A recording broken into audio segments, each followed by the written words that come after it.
আসসালামু আলাইকুম। এজন্যই মনে হয় বলা হয় প্রত্যেকটি কন্যা সন্তানই তার বাবার হৃদয়ের রাজকন্যা। যে ভিডিওটি আপনারা দেখছেন আজ থেকে প্রায় আরও 1 বছর আগের, আমার কলিজার টুকরা মামনি জান্নাতুল মাওয়ার বয়স তখন মাত্র 1.5 বছরেরও কম। ঠিক সেই সময়ে বাইক চালাতে গিয়ে কোনো একদিন হঠাৎ করে ছোট্ট একটা অ্যাক্সিডেন্টে আমার পা অল্প একটু কেটে গিয়েছিল। রাতের বেলা যখন বাড়িতে এসেছিলাম, আসার পরে যখনই আমার কলিজার টুকরা, আমার হৃদয়ের রাজকন্যা জান্নাতুল মাওয়ামণি জানতে পেরেছিল বাবার পা কেটে গিয়েছে,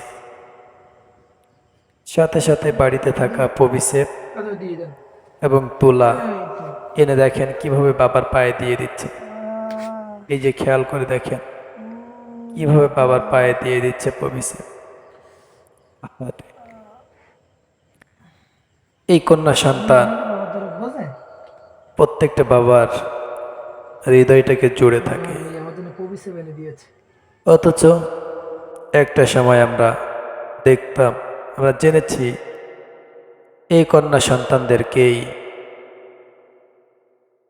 পাষণ্ড নিষ্ঠুর বাবারা নির্মমভাবে জীবন্ত কবর দিত।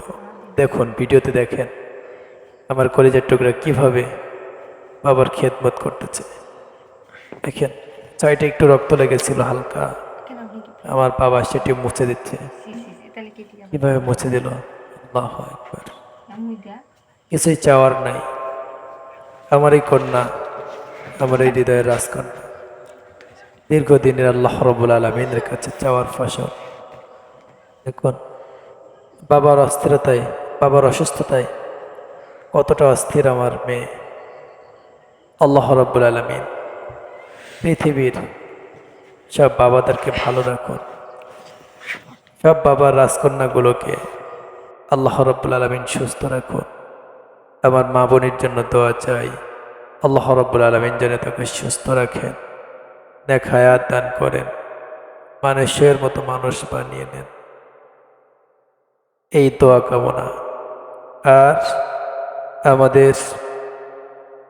আমার মামনির ভিডিও পেতে আগামীতে আমার মামনির জন্য ইনশাআল্লাহ ইসলামী সঙ্গীত নিয়ে ভিডিও আসবে।